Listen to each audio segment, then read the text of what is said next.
बिस्मिल्लाहिर्रहमानिर्रहीम। मैं सारे मीडिया के दोस्तों का शुक्रिया अदा करता हूं जो आज आप कलील वक्त में यहाँ पे सब तशरीफ़ लाए हैं। बहुत सारी ऐसी बातें थी जो मैं चाहता था कि अपनी कौम के सामने रखूं और लोगों को कुछ हक़ाइक़ पहुँचें, वो हक़ाइक़ जिनका शायद लोगों को एहसास नहीं है। 2010 से मैंने इमरान खान साहब का साथ देना शुरू किया। उसके बाद से उस ज़माने में मियां महमूद रशीद साहब इधर लाहौर के सदर होते थे। उसके बाद 2011 जलसा आया, इमरान खान साहब, मियां महमूद रशीद साहब मेरे पास घर तशरीफ़ लाए और उन्होंने कहा कि ये जलसा आपने ऑर्गेनाइज़ करना है। ये 2011 30 अक्टूबर के जलसे की बात कर रहा हूँ।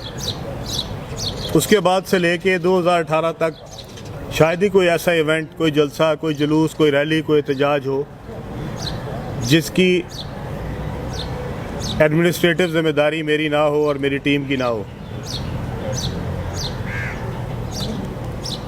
तमाम इवेंट्स में कोशिश की खोजना पड़े और अपने वसाइल से अपने दोस्तों के साथ मिलके उनको उठाया। जंगीर खान तरीन ने इसमें हमारी बहुत मदद की, मेरे ज़ाती दोस्तों ने बहुत मदद की। मियां खालिद महमूद साहब बैठे हैं। जब डॉक्टर यास्मीन राशिद साहिबा का इलेक्शन आया तो उसमें हमने जब फंड रेजिंग की तो जंगीर खान तरीन ने, मैंने, मियां खालिद महमूद साहब ने भी उसमें अपना हिस्सा डाला। अलगर्ज हमने 2018 तक जितने जलसे, जितने जुलूस हुए उसमें ये कोशिश की कि इमरान खान का साथ दें एक नए पाकिस्तान के लिए, एक ऐसा पाकिस्तान जिसमें हमें बच्चों का अपना मुस्तकबिल नज़र आता था। और हम वाकई समझते थे कि अगर पाकिस्तान ने आगे बढ़ना है तो इसमें एक ऐसा पाकिस्तान चाहिए जिसमें लोगों का मुस्तकबिल महफूज हो, हमारे बच्चे जो हैं वो एक खूबसूरत पाकिस्तान में रहें। और उसके लिए हमने अपना हिस्सा डाला। मैंने किसी पे एहसान नहीं किया, मैंने ना इमरान खान की ज़ात पे एहसान किया ना किसी और पे किया। ये मेरा मुल्क, ये मेरा भी उतना ही मुल्क है जितना किसी और का है और मैंने अपने इस मुल्क की तरक्की में अपना हिस्सा डाला है। और मैं जिस हद तक जा सका मैं गया। मेरा कारोबार था, हुकूमत के ख़िलाफ़ खड़ा होना, लाहौर शहर में खड़ा होना कोई आसान नहीं था। जिसकी एक छोटी सी दुकान भी हो उसको भी पता है हुकूमत के ख़िलाफ़ कैसे खड़ा हुआ जाता है। लेकिन मेरे अंदर एक जज्बा था कि नहीं, मैंने अपने इस मुल्क के लिए कुछ करना है, जिस मुल्क ने मुझे सब कुछ दिया है। अगर आज अलीम खान की कोई वैल्यू है, कोई शनाख्त है तो इस मुल्क की वजह से। और जिस मुल्क ने मुझे सब कुछ दिया है, मुझे इज़्ज़त दी है, मुझे शोहरत दी है, और जिस परवरदिगार ने मेरे पे करम किया, मेरा भी हिस्सा बनता है कि मैं नए पाकिस्तान में अपना हिस्सा डालूँ। और उसके लिए मैंने दिन रात मेहनत की, कोशिश की। धरना था, 126 दिन मैं वहाँ पे रहा। एक दिन हमने किस तरह गुजारा, मैं वहाँ पे डीज़ल डलवाने, सफाई करवाने, पानी पहुँचाने, खाना पहुँचाने की जिम्मेदारियाँ भी खुद देता रहा हूँ। आज जब मैं लोगों को सुनता हूँ कहते हैं अलीम खान ने गद्दारी की पीटीआई के साथ, मैं उनसे पूछना चाहता हूँ जितना साथ अलीम खान ने दिया इस पीटीआई का, इमरान खान का, कोई मेरे से आधी भी कुर्बानी देने वाला है तो मेरे सामने लेके आओ उसको। खान साहब, मैं आपको कहना चाहता हूँ किसी ने अलीम खान से आधी भी कुर्बानी दी है अगर पूरी तहरीके इंसाफ में, उसका नाम लेके दिखाएं आज।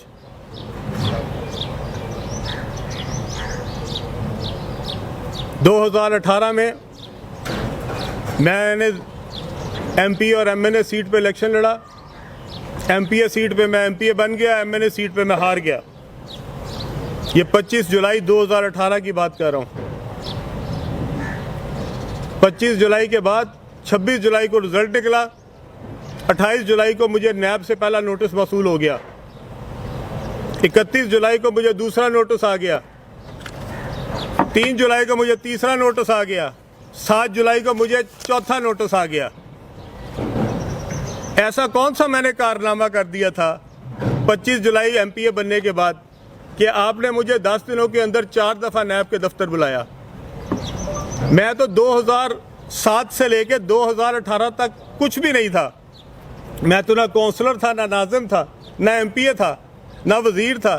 तो मेरी कौन सी ऐसी गलती थी जो कि आपको मेरे एमपीए बनने के बाद एकदम याद आई कि मुझे अगले 15 दिन में आपने 4 बार दफ्तर बुलाया नैब के। खान साहब, मैं आपसे पूछना चाहता हूँ, आप दूसरों को तमगे दे रहे हैं गद्दारी के, मैं आपसे पूछ रहा हूँ, अगर आपने बुज़दार को बनाना था, मुझे नैब के पास भिजवाने की क्या ज़रूरत थी? आप मुझे अपने पास बुलाते और कहते अलीम खान मैं आपको नहीं लगाना चाहता। और ये जितने तरीके इंसाफ के कारकुनान हैं, ज़रा मुझे इसका जवाब दें। मुझे 4 बार नैब में क्यों बुलाया गया, जबकि मैंने 26 जुलाई से पहले तो कभी नैब का दफ्तर भी नहीं देखा था। मुझे कभी कोई आज तक नोटिस ही नहीं आया था, मुझे कोई लेटर भी नहीं आया था। और फिर जब मैं आखिरी बार डीजी के कमरे में बैठा था तो वहाँ पे साथ टीवी लगा था, डीजी साहब सामने बैठे थे, मैं इधर बैठा था और इधर एक टीवी लगा था दीवार पे और उसके ऊपर आ रहा था उस्मान बुज़दार को वज़ीर आला नामज़द कर दिया गया। ये चौथी दफ़ा जब मैं नैब के दफ्तर गया तब की बात बता रहा हूँ। तो मैंने डीजी साहब जो सामने बैठे थे, मैंने उनको कहा कि जनाबे वाला अब तो मेरी जान छोड़ दे, अब तो जिसने सीएम बनना था बन गया है। ये हकायक अवाम सुने। ये जो लिबादे ओढ़े हुए हैं सच्चाई के नए पाकिस्तान बनाने के, मैं सारे खोलूंगा, सब बताऊंगा असल क्या है। 4 बार मुझे दफ्तर बुलाया जाता है और आखिरी बार दफ्तर में जब वो पढ़ता है तो डीजी साहब भी हंसने लगे आगे से। तो मैंने उनको कहा आप मुझे जाने दें, अब ना आपको मुझे बुलाने की ज़रूरत है ना मुझे आने की ज़रूरत है। उसके बाद 6 महीने मुझे कोई लेटर नहीं आया, दोबारा कोई पेशी नहीं हुई। 6 महीने बाद फिर उस्मान बुज़दार साहब के लिए आ गया कि उनको तब्दील किया जा रहा है। जैसे ही टीवी पे खबर टिकट चलता था मुझे नोटिस आ गया, मुझे फिर बुला लिया गया। मैं नैब के दफ्तर पहुंचा फरवरी में, उन्होंने मुझे वहीं बिठा लिया। 100 दिन उसके बाद मैं जेल में रहा। मैं इमरान खान साहब से पूछना चाहता हूं, खान साहब वो करप्शन जो मैंने 6 महीने में की थी वो आप कौम के सामने लेके आए, जिसकी बुनियाद पे मुझे जेल में डाला गया।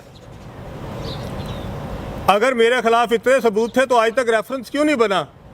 क्यों मैं इन्वेस्टिगेशन में जेल के अंदर चला गया और 100 दिन जेल में बाहर निकला तब भी आज तक इन्वेस्टिगेशन की इन्वेस्टिगेशन है? वो क्यों रेफरेंस नहीं बना मेरे खिलाफ? क्या सबूत है आपके पास? लाएं कौम के सामने, दिखाएं कौम को कि ये अलीम खान की बेईमानियां थी, ये करप्शन थी, ये वजीर बना उसने ये मरात ली हैं, ये पैसे खाए हैं, ये रिश्वतें खाई हैं। लाएं कौम के सामने। खान साहब अगर आप सच्चे हैं आए मेरे सामने, बैठे मेरे साथ, करें कौम का मुकाबला।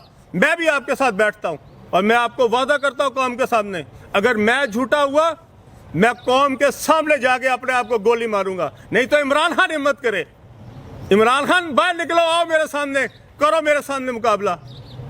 बात करते हो तुम नए पाकिस्तान की, ये जो बुज़दार तुमने यहाँ लगाया था, क्या मैंने यहाँ पे तुम्हें नहीं बताया कि बुज़दार यहाँ क्या कर रहा है? यहाँ 3-3 करोड़ रुपए में डीसी लगते थे। मैं आपके पास गया हूँ जाके, खान साहब मैंने आपको बताई है ये बातें।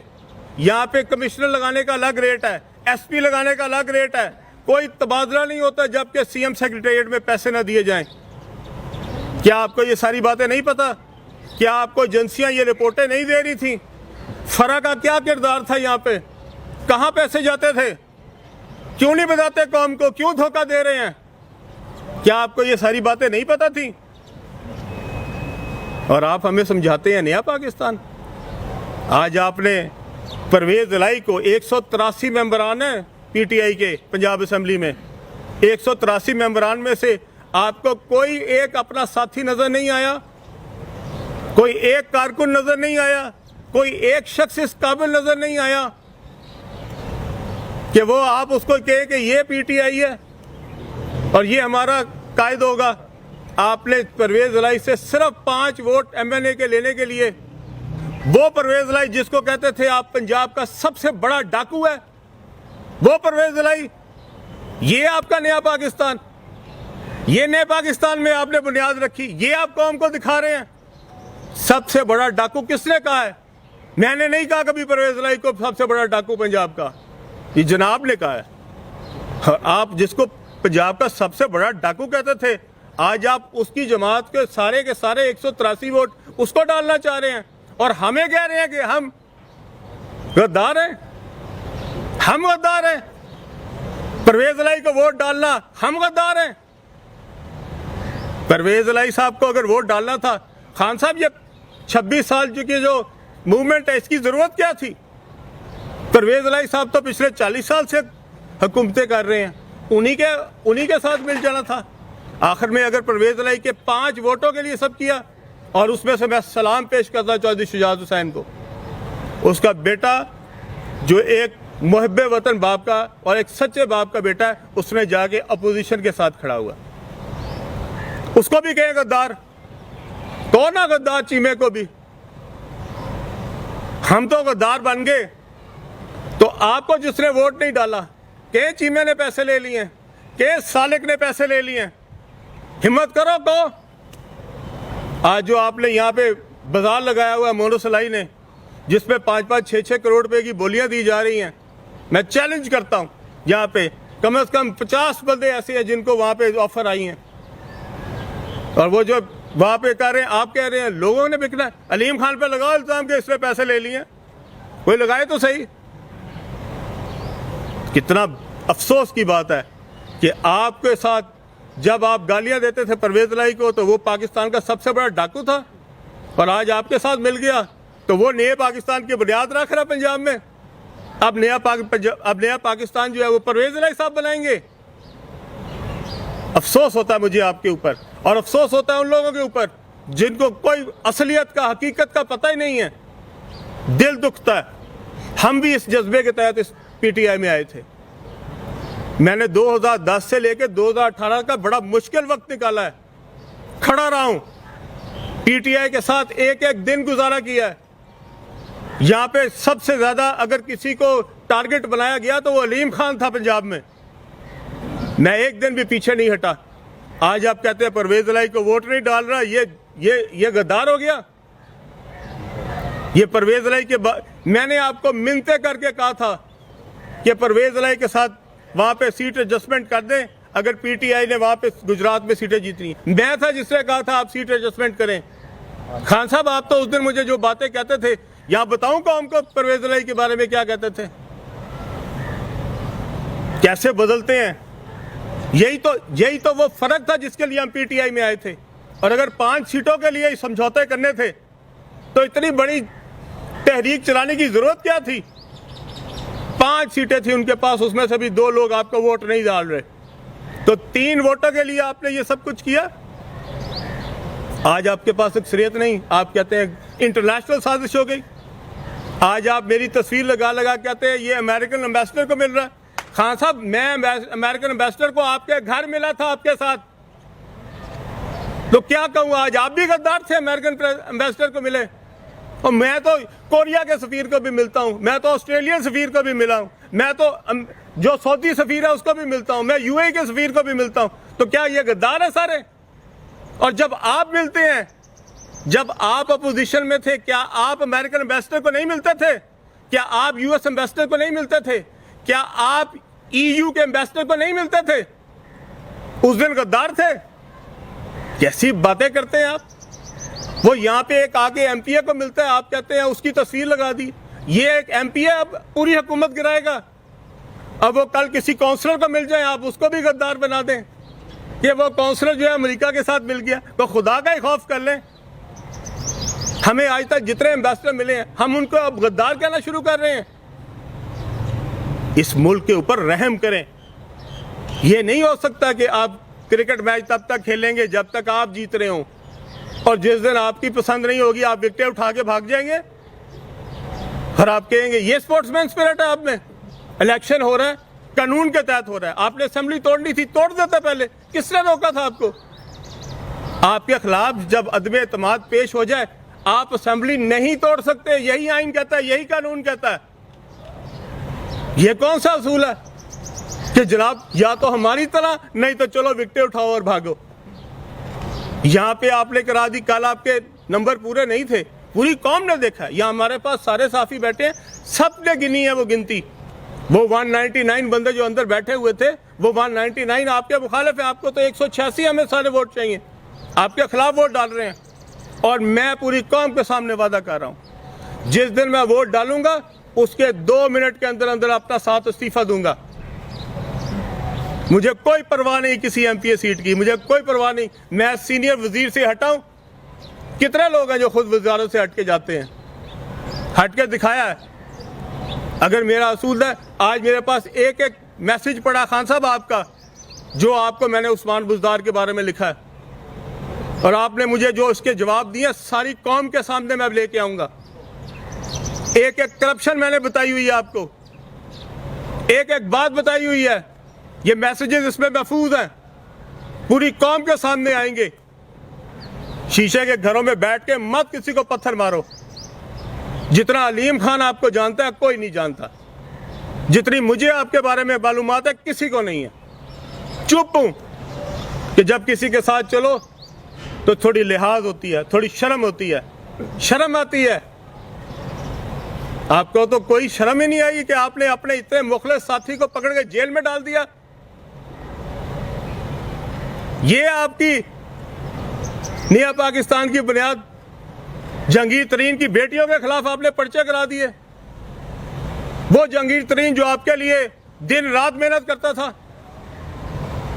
कोई मुरव्वत है दुनिया में कोई चीज, कोई शर्म है दुनिया में चीज? और आप मुझे आज टैग कर रहे हैं गद्दार हूं। जितना मैं लॉयल हूं इस मुल्क का, कोई मुझे ला के सामने दिखाए। जो आपके साथ है वो मुहिब्बे वतन, और जो आपके खिलाफ है वो गद्दार है। आप मामे हैं पाकिस्तान के, आप चलाएंगे पाकिस्तान, बाकी पूरी दुनिया मर जाए। लोगों के सामने आंखों में धूल झोंक रहे हैं, लबादा उड़ा हुआ है।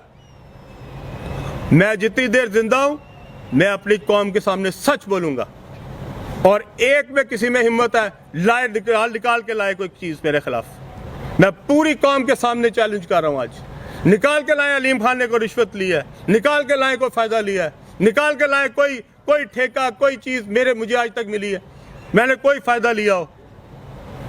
आप मुझे पकड़ के जेल में दे दें सिर्फ इसलिए कि मैं बुज़दार के खिलाफ हूं। आपको क्या चाहिए? आपको वो लोग चाहिए जिनकी ना कोई अक्ल हो, ना समझ हो, और वो करप्ट बेईमान हो, ताकि वो आपके नीचे लगे रहे, आपके सामने कुछ ना बोल सके। मैं वो नहीं हूं। मैं बोलूंगा और सच बोलूंगा और पूरी कौम के सामने बोलूंगा, और जिसमें हिम्मत है आके मेरा सामना करे। आखिर में मैं अपनी पूरी कौम के सामने कहना चाहता हूं, मैंने बड़ी वफा से और बड़ी मेहनत से और अपने तमाम वसाइल को, अपनी ज़ात को पीछे रखते हुए तहरीक इंसाफ का साथ दिया है। जितनी मैंने मेहनत की है, जितनी मैंने कोशिश की है, वो सिर्फ और सिर्फ एक उम्मीद के लिए थी। हम समझते थे कि इमरान खान की शक्ल में नया पाकिस्तान बनेगा, और मुझे इस बात का दुख है कि मैंने जिस शख्स के लिए अपने ज़िंदगी के 10 साल लगाए वो इस कौम के साथ मुखलिस नहीं है, और जिसको दिखाया जा रहा है अल्लाह उल हक है। अल्लाह सबके सामने लेके आएगा जो किसी के अंदर पोशीदा है, और अल्लाह ताला दिखाएगा लोगों को। जो है वो छुप नहीं सकता। अल्लाह ताला इसी ज़िंदगी में सबको दिखा के फिर अपने पास बुलाता है। जो असलियत है वो सारी कौम देखेगी। मत मुझे कोई बताए कि मुहिब्बे वतन कौन है और गद्दारी कौन है। मुझे सब पता है क्या क्या होता रहा है, किस किस तरह होता रहा है, कौन कौन क्या क्या हरकतें करता रहा है। ये जो 3 ब्यूरोक्रेट 4 ब्यूरोक्रेट पंजाब में रहे हैं, ये जिस दिन पकड़े जाएंगे सारी कौम देख लेगी। जब 4 ब्यूरोक्रेट पकड़े जाएंगे पता लग जाएगा किसने क्या किया है, सारा सच पता लग जाएगा, सारी करतूत सामने आ जाएंगी। आप सबका बहुत शुक्रिया। आपने अभी जिस तरह बताया कि आप असेंबली की रुकनीत से इस्तीफा दे देंगे वोट के बाद, एक तो ये बताइएगा कि अलीम खान का मुस्तकबिल क्या होगा, पाकिस्तान की सियासत में, पंजाब की सियासत में एक्टिवली रोल प्ले करेंगे? अलीम खान का मुस्तकबिल क्या है, इमरान खान के बगैर या इमरान खान के साथ? अलीम खान का मुस्तकबिल जो है वो जो मेरे अल्लाह को मंजूर होगा वो होगा, और इंशाअल्लाह ताला मैं इस पाकिस्तान की खिदमत के लिए जो मेरा रोल हो सका वो मैं करता रहूँगा। इमरान खान साहब के जो हवारी हैं, जो आज उनके साथ हैं, इनमें से बहुत सारे लोग ऐसे हैं जिनका तरीके इंसाफ की जदोजहद में कोई रोल नहीं है, जिनका कोई काम नहीं था इमरान खान साहब के वज़ीर आज़म बनने से पहले। आज आपको उनके तर्जुमान ऐसे नज़र आते हैं जिनकी शक्ल भी हमने कभी नहीं देखी थी। लेकिन बहुत सारे ऐसे लोग भी हैं जो मैंने बातें की हैं वो सब के गवाह हैं, उन सब को पता है, उन सब में से बेशुमार लोग इमरान खान साहब को जाके ये बातें कह चुके हैं, उनको बता चुके हैं कि बुज़दार क्या कर रहा है, वो बता चुके हैं कि पंजाब में क्या हो रहा है। खान साहब ने किसी की नहीं सुनी। ये बताइए कि उस्मान बुज़दार और फराह खान के एक बात बहुत ज़्यादा अहम है, क्योंकि जहांगीर तरीन साहब और आप सबसे ज़्यादा क्लोज हैं। पूरे पाकिस्तान को पता था कि जो आपने नए पाकिस्तान के लिए मेहनत की है वो सब आपने बताया। मामला इस वक्त सुप्रीम कोर्ट में, लेकिन अवाम जैसा कि आपने बताया कि अभी भी एक इमरान खान के हिसार में है। आपकी बातें सच्ची हैं, कोई ऐसे हकाइक कौम को बताएं ताकि लोगों की भी आंखें खुलें। देखिए, मैंने तो आपको पहले बताया, मैं जितनी बातें की हैं मैंने सारी हल्फन की हैं, और मैं चैलेंज करता हूं जिसने डिनाई करना हो आए मेरे सामने और बैठ के और मेरे सामने बैठे और पूरी कौम के सामने बैठे। मैं चाहता हूं पूरा मीडिया बैठे, खान साहब बैठे मेरे सामने और बताएं कि जो मैंने बातें की हैं कहाँ गलत की हैं, कौन सी बात है जो कि मैंने झूठ की है। खान ये बताइए कि उस्मान बुज़दार और फराह खान की जो करप्शन की दास्तानें सामने आई हैं, उसके पीछे एक ही नाम लिया जाता रहा हमेशा कि उसमें खातून अव्वल बुशरा बीबी उनकी सरपरस्ती करती रही हैं और उनको भी हिस्सा जाता रहा है। क्या आप इस चीज़ की तस्दीक करेंगे? देखिए भाई, मैं किसी का नाम नहीं लेना चाहता, खान साहब की फैमिली का मैं नाम नहीं लेना चाहता, खान साहब के घर वालों के बारे में मैं कुछ नहीं कहना चाहता। फराह बीबी ने यहाँ पे बहुत रिश्वत ली है, वो हर ठेके में मौजूद थी, वो हर ट्रांसफ़र पोस्टिंग में मौजूद थी, और वो मेरे ख्याल में पाकिस्तान से बाहर निकल गई हैं। और आज से 2 दिन पहले मुझे पता लगा है अभी सोर्सेज से कि वो पाकिस्तान छोड़ चुकी हैं, वो भाग चुकी हैं, उनके हस्बैंड भी भाग चुके हैं। इसका मतलब है कि वो जितनी भी चीज़ें थी यहाँ से समेट के जा चुकी हैं। वो किसको पहुँचाती रही हैं, इसमें से कितना माल जाता रहा है, ये आइंदा जब इन्वेस्टिगेशनें होगी सब पता लग जाएगा। वो ब्यूरोक्रेट सारे यहीं पे हैं और सारे मौजूद हैं, और जितने पैसे लेते रहे हैं वो सारे के सारे जो हैं वो अवाम के सामने आ जाएंगे। सब पता लग जाएगा जिस दिन इन्वेस्टिगेशन होगी, और इंशाल्लाह ताला कौम जो है वो असली चेहरा देख लेगी। पीटीआई ये सवाल कर रही है कि अलीम खान ने 8 साल डट कर नून लीग की मुखालफत की, खान साहब के साथ कदम से कदम मिलाकर खड़े हुए। ऐसी क्या वजह है कि अब खान साहब जो हैं, आप जो हैं, वो नून लीग के साथ खड़े हो गए? ये वजह क्या है? जब आप परवेज़ इलाही साहब को वज़ीर आला पंजाब नामज़द करेंगे, जिनको आपने पंजाब का डाकू कहा था, मैंने नहीं कहा। जब पंजाब का सबसे बड़ा डाकू जो है वो सिर्फ 5 सीटों के लिए आपका नामज़द हो जाएगा, और आप दूसरों को बताएंगे कि नया पाकिस्तान कैसे बनना है। ये नया पाकिस्तान बनने लगा, बुनियाद जिसकी बुनियाद परवेज़ इलाही बनाएगा। 183 लोगों में से आपको एक मुखलिस कारकुन नहीं मिला, पीटीआई का एक ऐसा साथी नहीं मिला जिसके ऊपर आप एतबार कर सकें। और आपने पंजाब के सबसे बड़े डाकू को जो है वो मुंतखब करवाना है, परवेज़ इलाही को, सिर्फ इसलिए क्योंकि उसके 5 वोट आपको चाहिए थे। उन 5 वोटों में से भी सालिक हुसैन जो है वो एक खुददार बाप का बेटा है, उसने जाके कहा है कि मैं इस बुरे काम में आपका साथ नहीं हूँ। और इसी तरह वो जो हमारे चीमा साहब है उन्होंने भी कहा है, उन पर भी गद्दारी का इल्ज़ाम लगाएं, जो आपको वोट नहीं डाल रहे वहाँ पे, हम परवेज इलाही को वोट नहीं डालेंगे। आप ये ब्यूरोक्रेट्स का जिक्र कर रहे हैं, उनके कोई नाम तो लेंगे। आप सबको पता है ब्यूरोक्रेट्स कौन कौन से काम करते रहे हैं, 3-4 ब्यूरोक्रेट नहीं, आपको मेरे से ज्यादा आते हैं। ये बात करते हैं कि 2018 के इलेक्शन में जो सीटों की तकसीम हुई जो पंजाब में, उसमें अलीम खान साहब ने अपनी पसंद नापसंद को ज़्यादा रखा और उन अलीम खान की वजह से पंजाब में पीटीआई अक्सर हासिल। जी हाँ, ये भी खान साहब ने मुझे कहा कि तुम्हारी पसंद नापसंद की वजह से हम सेंट्रल पंजाब में हारे। तो मैंने उनसे पूछा कि खान साहब लाहौर में हमाद अज़हर साहब जीत गए, वो मेरी वजह से जीत गए। उसके साथ वाला MNA हार गया, वो मेरी वजह से हार गया। और जो जीतता गया वो आपकी वजह से जीतता गया, जो हारता गया वो मेरी वजह से हारता गया। एक MP जीत गया वो आपकी वजह से जीत गया, जो साथ वाला MP हार गया वो मेरी वजह से हार गया। तो खुदा का खौफ करें।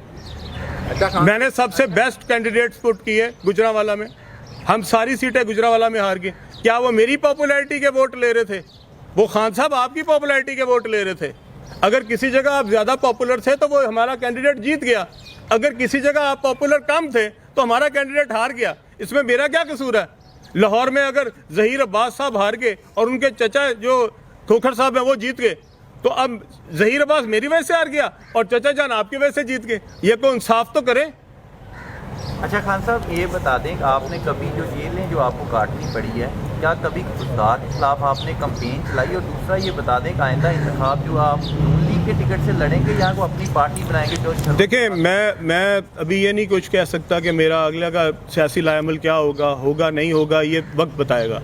लेकिन इमरान खान साहब को सिर्फ मैंने ये बातें नहीं की बुज़दार के बारे में, हमारी जितनी पार्टी की क़यादत सीनियर क़यादत है और वो सारे इस बात के ऊपर हलफ देंगे अगर आप उनसे सवाल करेंगे कि ये सारी बातें इमरान खान साहब से सब ने की हैं, इंडिविजुअली भी की हैं, अलग अलग भी की हैं। लेकिन इमरान खान साहब पे बुज़दार की मोहब्बत इतनी थी कि उन्होंने अपनी पार्टी का शराजा बिखेर दिया, पार्टी की इमेज का बेड़ा गर्क कर दिया, यहाँ पे लूट सेल लगवा ली, लेकिन उन्होंने बुज़दार को नहीं हटाया। ब्यूरोक्रेट्स का असर था या सियासी लोगों का असर था कि इमरान खान सियासी लोगों की बात कम सुनी? कोर कमेटी के जितने लोग थे, चाहे वो जहांगीर तरीन था, अलीम खान था, चौधरी सरवर था, सारे कोर कमेटी के लोग आज बाहर हैं और बड़े बाबांगे दोहल इमरान खान की मुखालफत कर रहे हैं। क्या वजह है? सियासी लोग नहीं है, सियासी सोच नहीं है, या ब्यूरोक्रेसी ज़्यादा हावी रही है वाने वज़ीर आज़म पे? खान साहब ने मेरे ख्याल में हर हुक्मरान की तरह जब कोई शख्स हुक्मरान बन जाता है तो उसको जो पुराने दोस्त होते हैं वो बुरे लगने लग जाते हैं, क्योंकि वो उससे सच्ची बातें कर रहे होते हैं। हम तो इमरान खान साहब के साथ उसी तरह थे जिस तरह 2010 में थे, उसी तरह हम 2018 में थे। पर जो 2018 में आए थे उनके लिए इमरान खान एक वज़ीर आज़म था, हमारे लिए इमरान खान हमारा लीडर था, और हम उससे सिर्फ वही बातें करते थे जो इस मुल्क के लिए बेहतर थी और हमारी पार्टी के लिए बेहतर थी। लेकिन जब आप हुक्मरान बनते हैं तो फिर आपके इर्द गिर्द इतने खुशामदी आ जाते हैं कि आपको जो मुखलिस लोग होते हैं वो फिर पसंद नहीं आते, क्योंकि उनकी बातें जो हैं उसमें खुशामद नहीं होती। ये जो असम्बलियाँ तोड़ी हैं खान साहब ने, ज़ाहिर है इलीगल एक एक्ट किया, क्या आप समझते हैं कि आर्टिकल 6 के तहत उनका ट्रायल होना चाहिए? जी, ये तो सुप्रीम कोर्ट में है और सुप्रीम कोर्ट का फैसला जो है वो सुप्रीम कोर्ट सबसे बेहतर जानती है, वही फैसला करेगी। मेरा काम तो सिर्फ पॉलिटिकल राय देना है और वो मैंने दे दिया। मैं आप सबका शुक्रिया अदा करता हूँ, बहुत शुक्रिया।